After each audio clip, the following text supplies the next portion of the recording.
As a layman, I would now say, I think we have it. You agree? Yeah. Okay.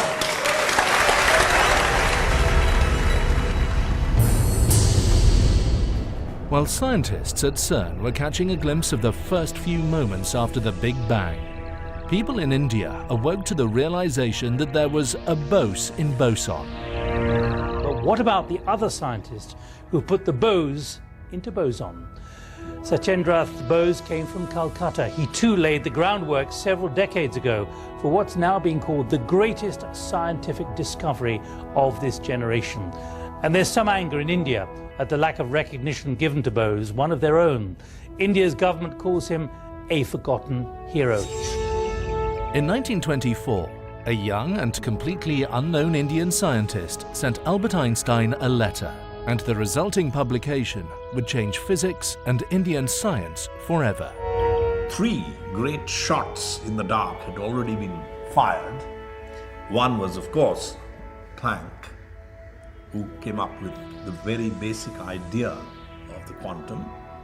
Einstein, with his theory that light consists of a stream of photons, and somehow they also travel like waves. And Niels Bohr in 1913. So these 3 great shots in the dark had already been made when Bose entered to fire the final and 4th great shot in the dark. Bose's passion is, how do we count all the particles, all the photon, everything in the world?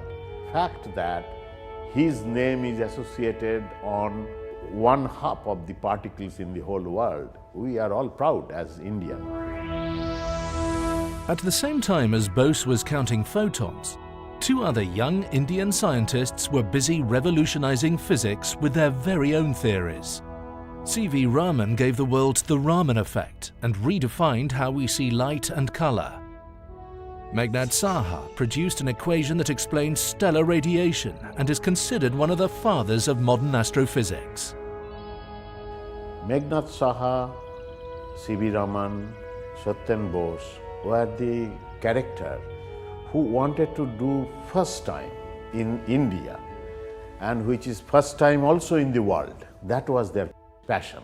All 3 scientists started their illustrious careers at Calcutta University in 1917. All became Fellows of the Royal Society, and one of them, Raman, was awarded India's first and only Nobel Prize for Science. He cried on the stage.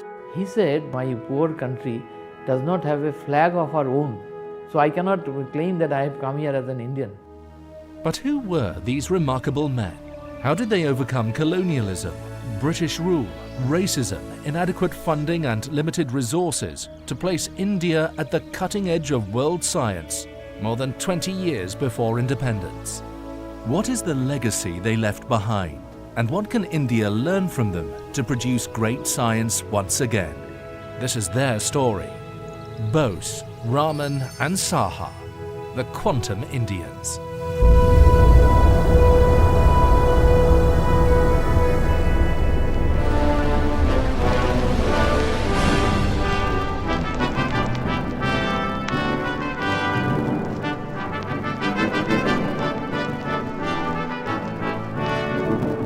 In 1917, a new spirit was blowing through the streets of Calcutta. The grand capital of British India and the jewel of the empire was stirring with revolutionary activity. The partition of Bengal in 1905 had reinitiated a movement to free India. At Calcutta University, a very different revolution was underway. A revolution in science. Indian science had a long and rich history. India had given the world the zero, Sanskrit, yoga, Ayurveda, and 2 of the world's first universities at Nalanda and Taxila. But then, from the 11th century, India entered a dark age with the destruction of great learning centers by invaders.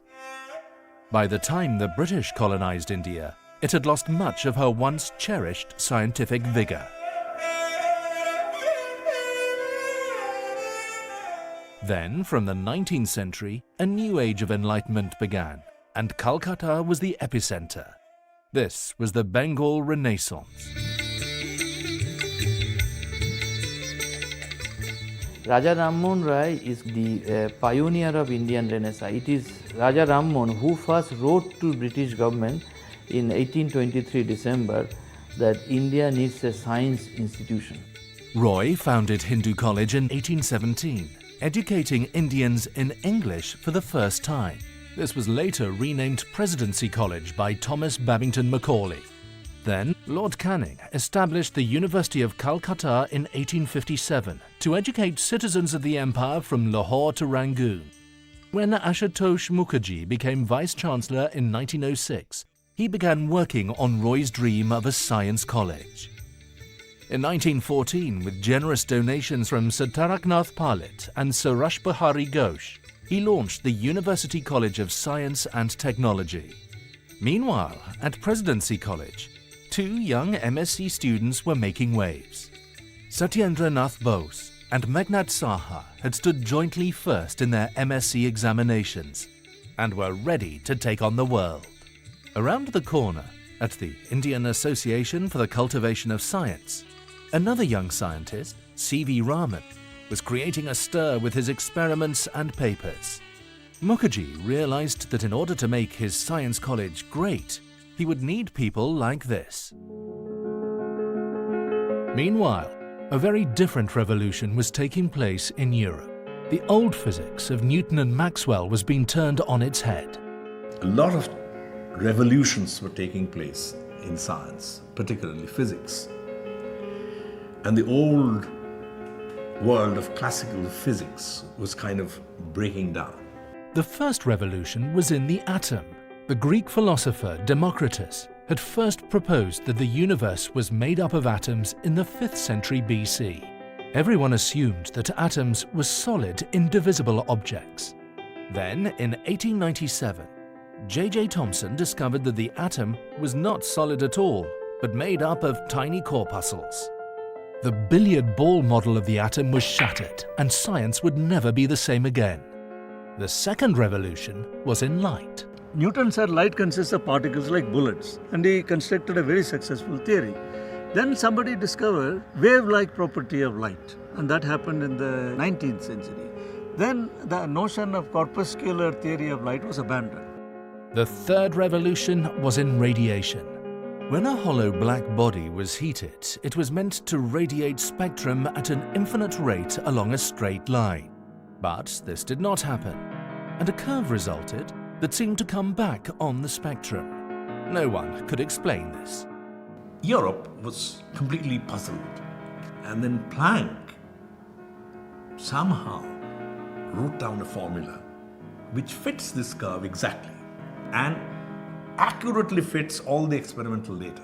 Having written down that formula, he wanted to derive it from some theoretical framework. Max Planck came to the conclusion that energy was being let out in discrete energy quantities or particles. He called these particles quanta. The equation came to be known as Planck's law. This was the beginning of the quantum age. Then three amazing developments occurred. Einstein demonstrated that light was both a wave and made up of particles he called light quanta. Lord Rutherford discovered the solar system model of the atom, with a dense positive nucleus and electrons spinning around it.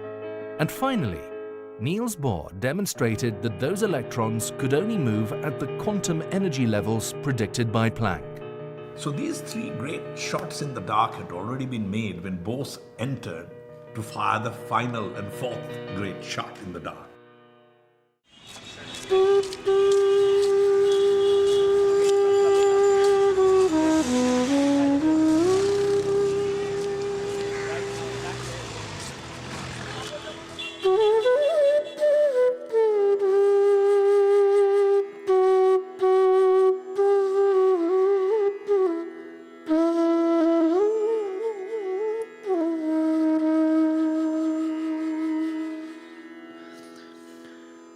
So this is Bose's home, childhood home.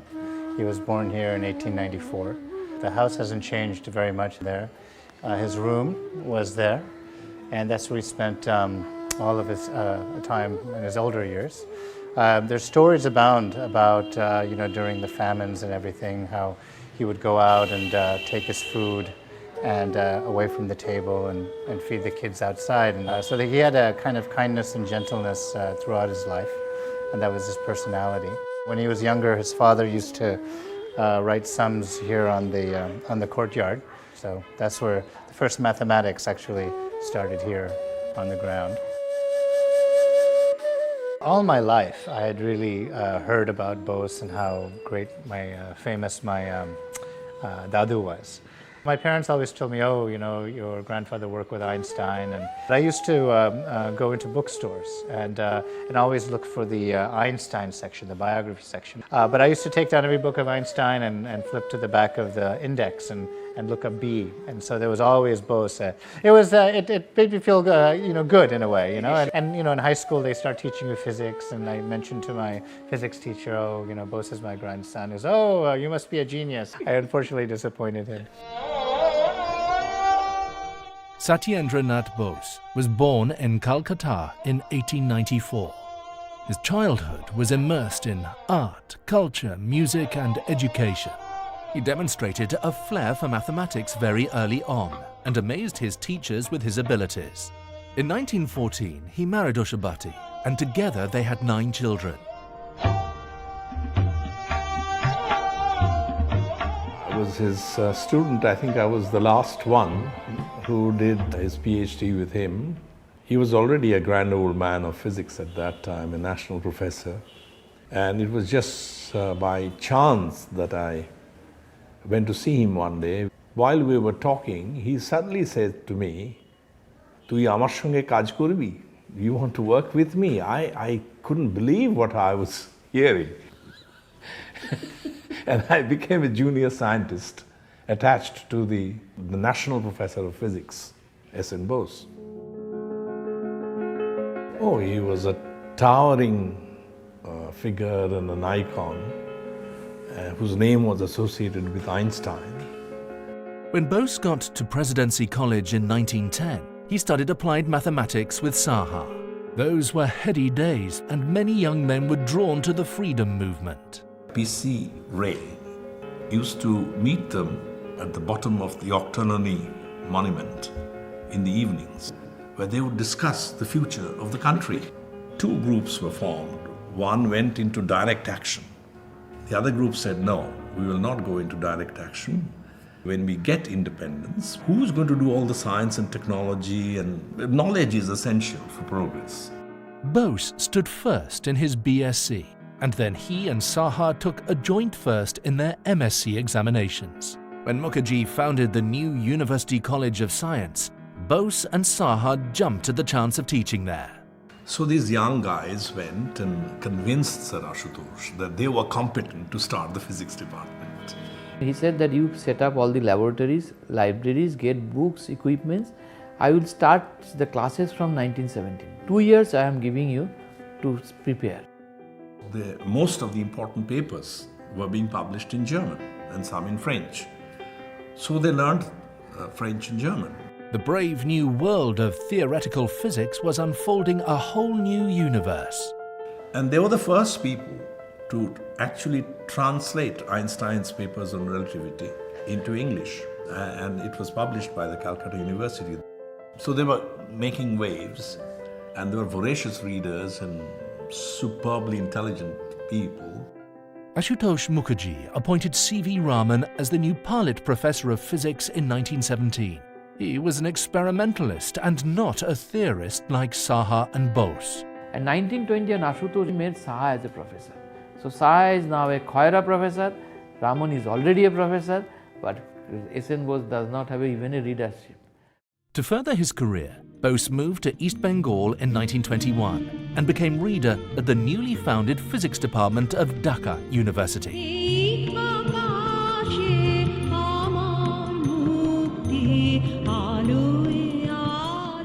In 1924, while teaching a class on quantum physics, Bose had a eureka moment. Bose had been very dissatisfied with the way Planck's law was being derived in Europe. Earlier, Ludwig Boltzmann had developed a mathematics using probability and statistics to predict how gases worked in a closed thermodynamic system. Bose realized that he could apply statistics in a novel way to predict the number and probability of Einstein's photons using Planck's equation in the same way. A new statistics would be needed that could work at the quantum level to count photons. This was Bose's great breakthrough. What he showed was that in the case of photons, classical statistics doesn't hold. It's a new statistics, which is now of course called Bose statistics. So there are new kinds of objects which people were not aware of. So the first paper was called Planck's Law and the Light Quantum Hypothesis. He sent his paper first to the Philmag in Britain, but it was turned down. And then, in one of those seminal moments in history, he decided to send his paper to Albert Einstein. It was a bold decision and became one of the great moments in modern science. Respected sir, I have ventured to send you the accompanying article for your perusal and opinion. I am anxious to know what you think of it. So Einstein was delighted. He said, this is what I was looking for. So my photons are not like classical billiard balls. They are bosons. And so overnight, Bose became a very, very famous name in the world of physics. Einstein then sent a postcard to Bose saying his work was a beautiful step forward. When Einstein's postcard arrived, Bose became an overnight celebrity and was immediately granted permission to travel to Europe to meet Albert Einstein.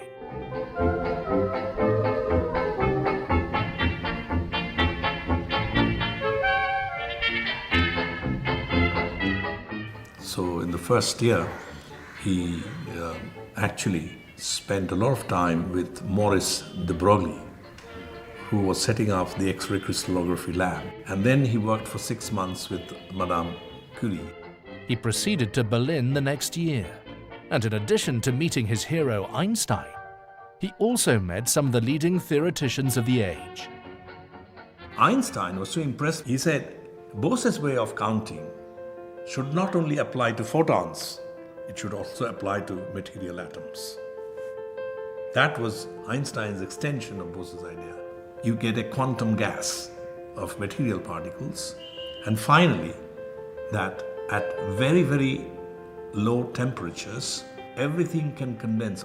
If all the particles condense into the lowest energy state, then you have a new state of matter, which has now come to be called the Bose-Einstein condensate. Now in 1928, Paul Dirac wrote a very famous book called The Principles of Quantum Mechanics. And in that book, he coins the two words bosons and fermions. So, you can say that half the particles in this universe are bosons. And as somebody said, as long as there is light in this universe, there will be bosons everywhere. It's one simple idea in Dhaka completely revolutionizes everything, and then, of course, Bose becomes a household name, or rather boson. Bose returned to Calcutta University in 1945. He founded the new organic chemistry labs and also worked on trying to solve the unifying theory of physics that Einstein had been working on. So Einstein used to call it the unitary field theory. He found it very odd that there were both waves and particles. And he proposed a theory which would do this. But there were various objections, and Einstein started communicating with him again. And Bose wrote this paper and was very eager to go and actually discuss this with Einstein. Einstein passes away before the meeting takes place. And the story is that when this news arrived, he simply tore up that paper and threw it into a waste paper basket. So there is this unfinished symphony hanging there. Rabindranath Tagore dedicated his seminal work on science to Bose after hearing about him from Einstein. In 1956, Bose became Vice-Chancellor of Tagore's newly created university at Shantiniketan. The vision was to bring about a scientific revolution in Bengal. But Bose faced obstacles from the status quo at every turn, and after 2 years he returned, frustrated, to his home in Calcutta. But things turned around that year, and Bose was finally inducted as a Fellow of the Royal Society. And then, in 1959, in recognition of his achievements, Prime Minister Nehru appointed Bose the first National Professor of Physics. At that time, Bose had started teaching at the Indian Association for the Cultivation of Science, which Raman once had made famous. When he became national professor, that he would get a fellowship, research grant till end of his life, he did not choose Calcutta University. He thought ISCS is the best place. People sometimes tell that Bose didn't get Nobel Prize. But how many Nobel Prize winners' name are learned by every physics student? Bosons are so fundamental, Bose statistics is so fundamental in modern physics that it's one of its cornerstones. The whole edifice would simply collapse without it. So, what was Bose's great contribution to physics? Well, without Bose's statistics, we would not have been able to count photons and predict their behavior. Nothing we take for granted today, like lasers, fiber optic communications, superconductors, or the future in quantum computing, would have been possible without Bose's counting methods. And without bosons, we would never have understood how matter came into being after the first few moments of the Big Bang, or what makes up most of the universe at the quantum level. He also dedicated himself to making science available to Bengalis in their mother tongue. This became his life's mission. He said, look, when I talk about learning science through the mother tongue, I am not thinking of people like you who will be actually doing science. For people like you, you will have to learn all the languages that you need to learn. But I'm talking about the average Indian. Does he have to learn a foreign language just to be able to follow the basic things about science? How is that possible? Bose spent the rest of his life teaching at IACS and his room at home, managing the Science Association of Bengal, meeting people from all walks of life, playing the Esraj and the flute, discussing philosophy, and teaching young minds about the new frontiers of science. Finally, on the 4th of February 1974, Satyendranath Bose passed away, and it was said that with his passing, an era ended. An era of great men who created science in India. After all, if one has lived through so many years of struggle, if at the end he finds that his work has been appreciated, he feels that he doesn't need to live long. তুমি কেমন করে গান করো হে গুণী।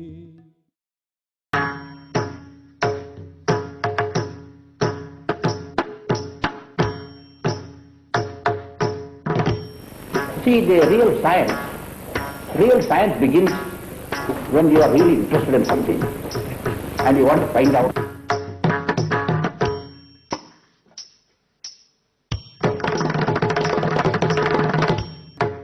And he was actually cremated over there. And then the question arose, should there be a monument? People decided, no, this must not happen to Raman. And a fitting tribute to him should be a tree.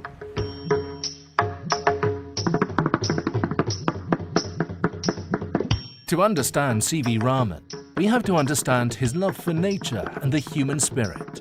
He believed that the human spirit never ceases from questing. Why was the sea blue? Why do flowers have colors? How does the tabla make its sound? Why did crystals refract so much spectrum? Raman was a man of many contradictions. A great teacher, but an intolerant perfectionist. A simple man at heart, but a supreme egotist. A recluse, yet he loved children and teaching. But without doubt, a genius.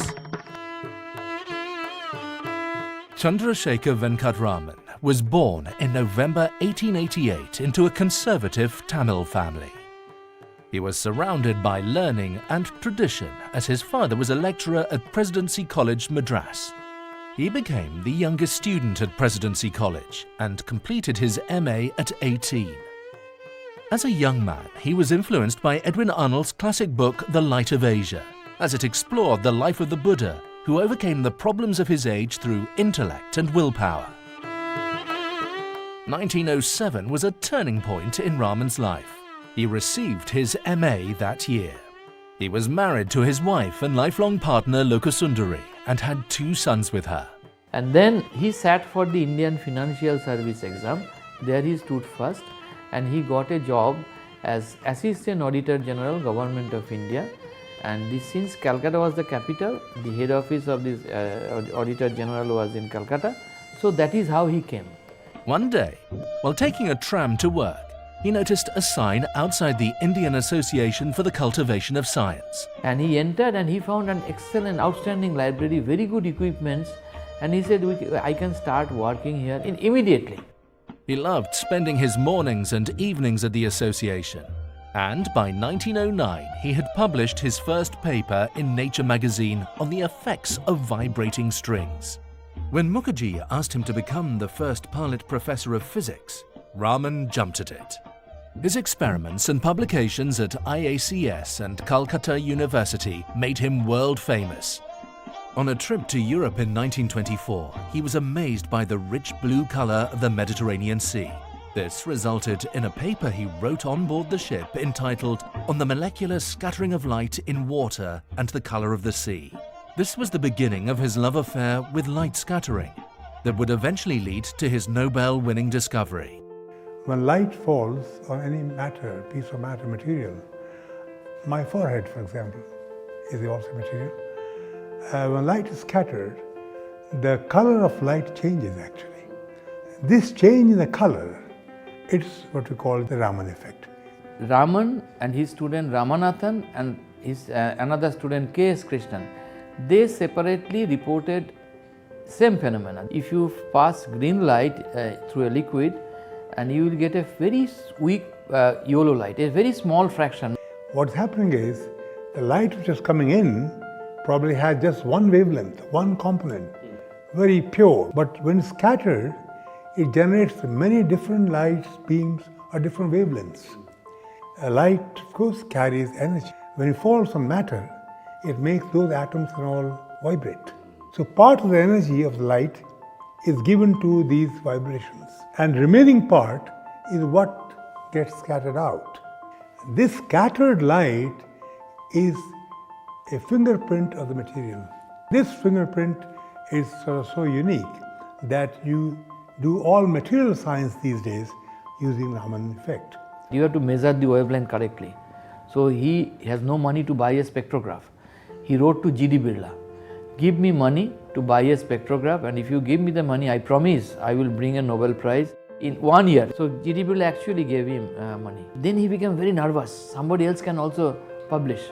So the first paper he sent to Nature in telegram, and he wrote everything in a nice form of a full paper with spectra, with equations, everything, and he published from Indian Journal of Physics, and he sent the papers by post to several Nobel laureates, Rutherford, Niels Bohr and others, that I believe this is a Nobel Prize winning discovery, you must nominate me for the Nobel Prize. He called a press conference 28th February 1928. It came on the next day that C.V. Raman claimed that he has made a very important discovery and this might get Nobel Prize. And this is why 28th February is called National Science Day. Now, why did this discovery attract the attention of people like Niels Bohr and Einstein in Europe and the great Sommerfeld, whose students were creating this new revolution? Does matter also behave as a quantum object, or can we continue to describe matter as we had described it from Newton's time? And that is where the importance of Raman's discovery came in. In 1928, Sommerfeld was visiting Japan when he heard about Raman's discovery in February 1928. Let me go to Calcutta and see for myself whether this. So he came to Calcutta. He was convinced that this was a real discovery. And sure enough, as soon as he went back to Europe, all these great guys joined together and proposed Raman for the Nobel Prize. The Nobel Prize winning telegram came to him on 15th of November 1930.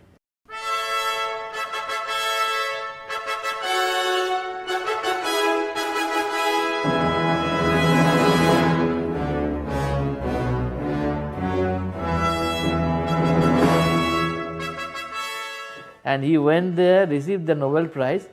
But after receiving the Nobel Prize, he cried on the stage. He said that all other Nobel laureates have their national flag on their chair, but on my chair there was a British Union Jack. And therefore I realized my poor country does not have a flag of our own. So I cannot claim that I have come here as an Indian. And in his official speech, he has dedicated his Nobel Prize to the freedom fighters of India who are spending their golden time of their life in a British jail.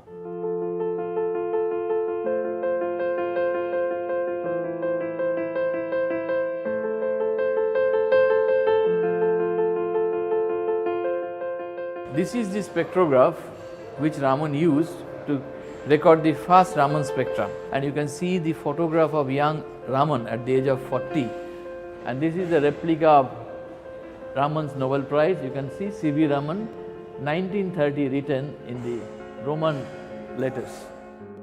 In a speech to the Royal Society, Lord Rutherford said, "The Raman effect must rank among the best 3 or 4 discoveries in experimental physics." In 1929, he became known as Sir C.V. Raman after being bestowed with a knighthood. Then, in 1934, he was offered directorship of the prestigious Indian Institute of Science in Bangalore. Raman immediately went about revolutionizing the sleepy old establishment. He built new labs, purchased equipment, and tried to bring European scientists who had been persecuted by Hitler to India. Hitler was becoming more and more popular, and his anti-Semitic views were very clear. All the Jewish physicists left Germany as fast as they could. Many of them were looking for jobs. So what Raman realized, look, if some of them could be persuaded to come to Bangalore, it'll make a huge impact on physics in India.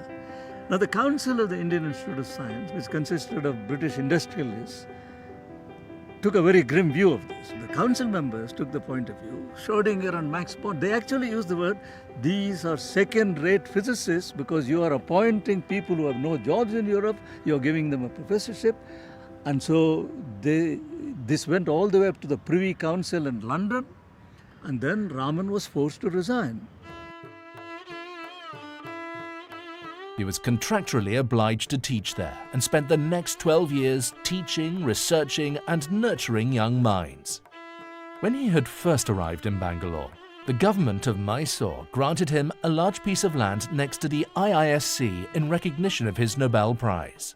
In 1934, he established the now famous Indian Academy of Science there, with the vision of making it a world-class body in the mold of the Royal Society.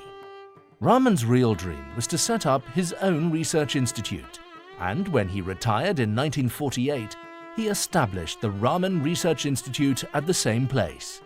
He couldn't keep Raman away from students. So even in this institute, in his retirement, you had a bunch of brilliant students for about 10 years. He designed and built all the buildings and labs himself, planted the trees and gardens, conducted research into crystals, musical acoustics, and optics. The institute was also home for Raman and his wife Lokasundari until the end of their lives. It was his very own haven of knowledge and beauty. This was a wonderful time in his life. In 1960, after 10 years of great work, the institute took a turn away from teaching, and Raman became a hermit-like recluse. Around 1960, Raman decided not to have any more students because he had disagreement with the government, and he was made a national professor. Nehru was willing to give funds, and Dr. K.S. Krishnan was very influential with Nehru. But Raman rejected all that because they said, look, all you have to do is once a year you have to send some annual report. Raman, in his characteristic fashion, he said, I don't have to send any such thing to you. If you don't want to give me the money, if you want to put fine prints, condition, I don't want your money. A fallout of that was that he could no longer support students. He built high walls around the grounds, put a large lock on the gate, and had a sign warning people to keep out. But he always had room for children. There was a guy called Abdul. Abdul will come to Raman and say, some children have come to the gate, sir. So Raman will personally go to the gate, open the gate, bring them in, lock the gate, and spend the day with them wandering around in the gardens, telling them about the trees and the flowers and the butterflies and so on. I have met some of these people, how that 1 or 2 hours they spent with him, how that passion has rubbed off on them. There are 2 components to Raman's legacy. The Raman effect itself, which was discovered in 1928, continues to be at the forefront of science and technology today in a manner that one never anticipated. That is why chemists and now biologists are very interested in Raman effect as a tool. That is one aspect of it. Intercontinental communication is essentially taking place not through satellite, but through optical fibers. Light is carrying the signals. Raman effect is being used to transmit signals which are coded into light. This is something that if Raman had been alive today, he would have been absolutely thrilled.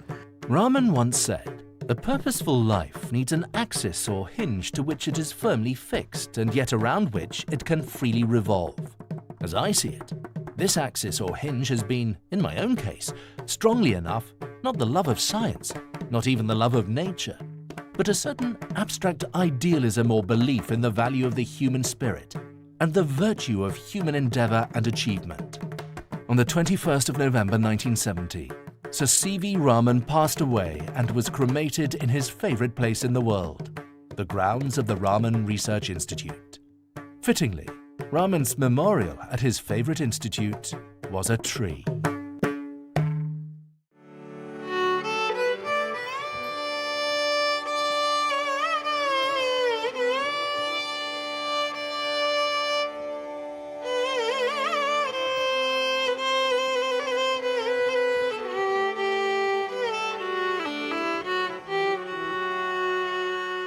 My dear friends and colleagues, this is a day to celebrate as our institute is putting the name India in the world scenario of science.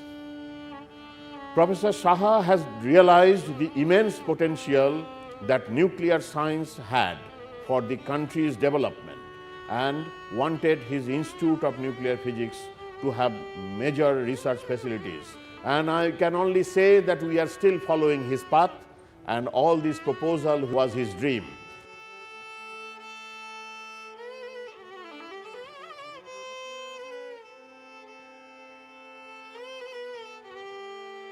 Meghnad Saha, he is basically a fighter. Right from his childhood, he fought against poverty, he fought against the apathy of the society, initially in the education system, and then also for basic research. He was trying to say that unless India is at the forefront of physics research, as a country we can never become a developed country. Saha wanted to build a new India. The India of his dreams was to be built on a foundation of basic science and would lead the world once again in intellectual excellence. Saha's equation revolutionized modern astrophysics. He brought nuclear physics to India when the world was just discovering it. His leadership gave us many of India's leading scientific institutions. Born in eastern Bengal in 1893, Saha clawed his way up through sheer willpower and intelligence. He loved mathematics and history. He was a very favorite student of all the teachers because he excelled on almost all subjects. Mathematics was his favorite subject, and next came history. He loved stories about Maratha and Rajput kings and saw himself as a new kind of warrior for India's future. He studied at Dhaka College on a scholarship and then made his way to Presidency College in 1910. At college, he got involved with the freedom movement and came into contact with nationalists like Subhash Chandra Bose and Rajendra Prasad. Saha and Bose joined Mukherjee's new college as lecturers in 1916. Between 1917 and 1919, Saha wrote a series of papers on quantum physics and thermodynamics that were published in Philmag and other leading publications in both Britain and India. This got him noticed. Saha married Radharani in 1918, and together they had a happy life. She was known to balance his ambition and willpower with her kindness and hospitality. In 1919, Saha won the Premchand Roychand Scholarship to go to Europe on study leave for 2 years. He headed for Alfred Fowler's famous laboratory in London. And the following year, he went to work in Berlin with Walter Nernst. By 1919, he had begun to develop the theory that would make him famous. Astronomers wanted to know, what is the sun made of? The early ideas about the sun and the stars due to Eddington, a 19th century physicist, said, look, the earth is made up of heavy elements. Look around us. So sun can't be very different. Sun must also be made up of heavy elements like iron and copper or whatever it is. But we know the sun is mostly made up of hydrogen.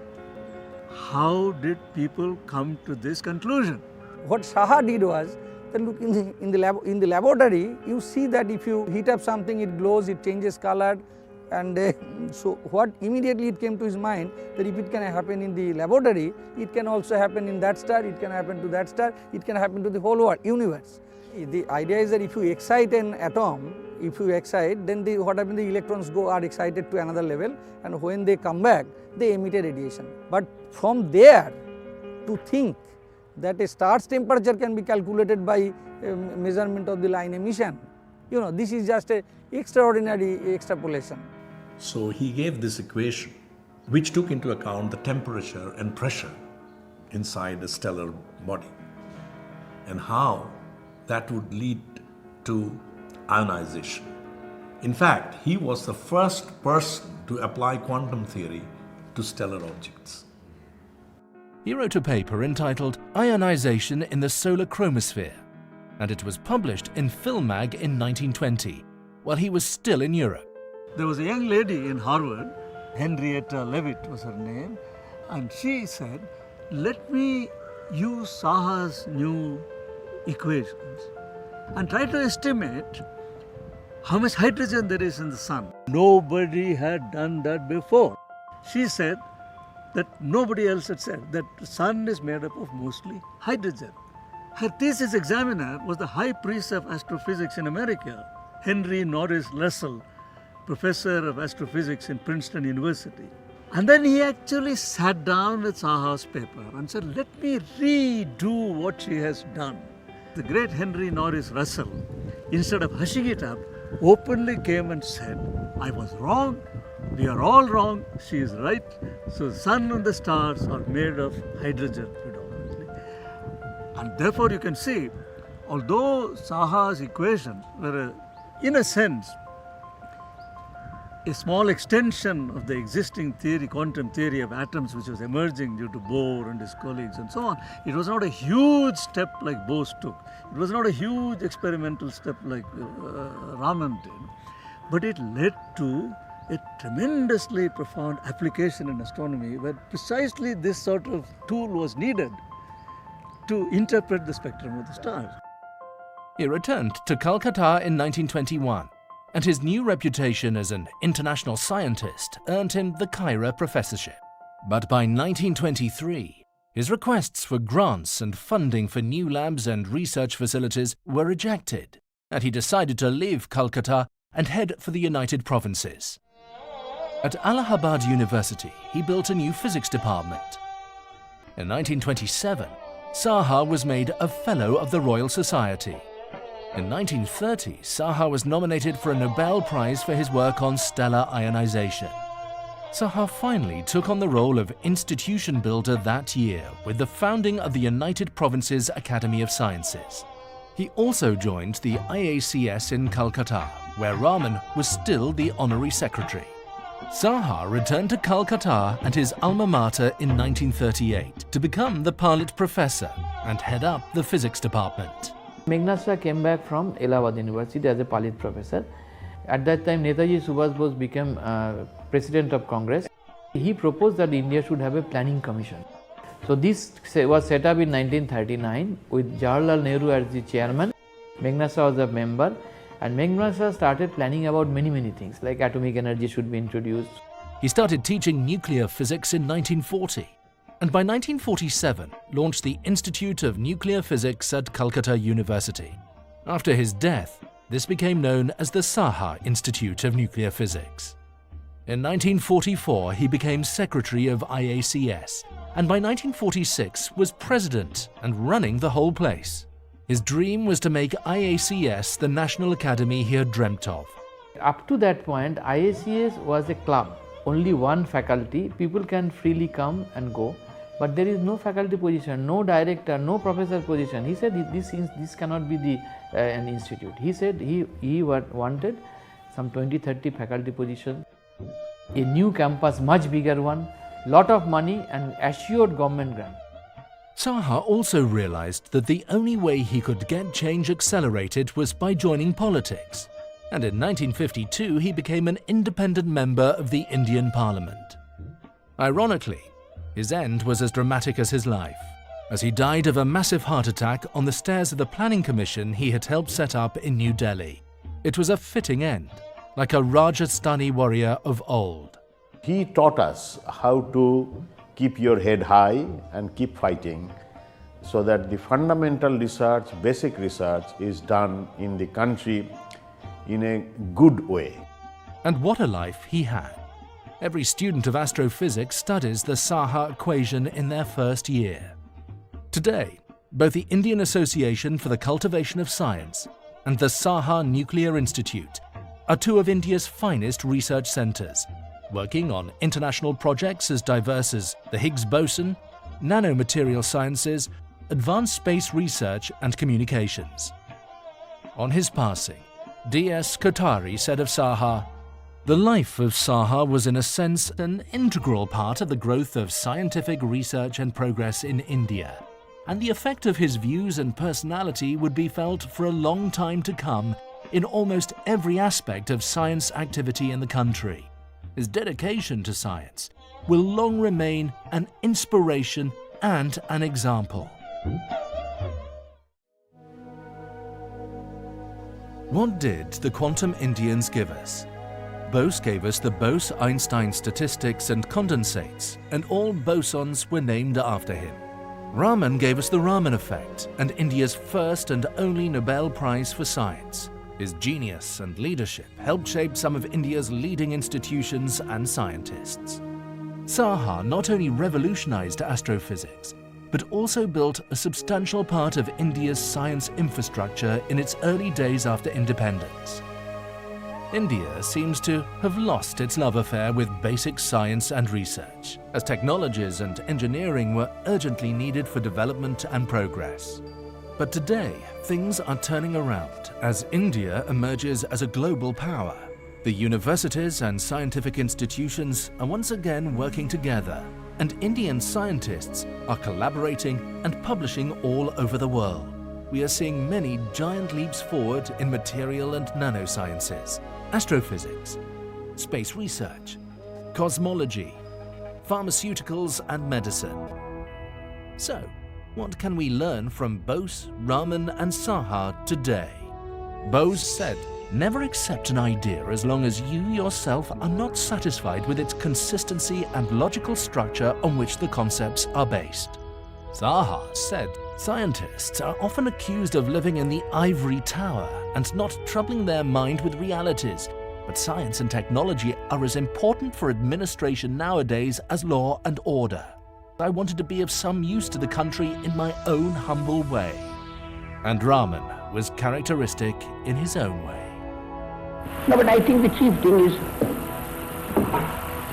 thing is to take some pleasure in your work. Personally, I say that our salvation is in our own hands. If we in this country make up our mind that we go do something, we'll find something to do, and we shall certainly get a place in the stimulus is very needed. See, a stimulus is sometimes they say it is not a spirit of mutual admiration. To a certain extent, a criticism, even hostility, provided it is not carried too far, is good for a man. There is a surplus in man, which makes man different from all other animals. Man is the first animal who is known to have created things. Man is the first animal who realized that there is a whole wide world around us. And man wants to know. So God knows what is coming next. It's just going to widen our horizons and widen our horizons forever.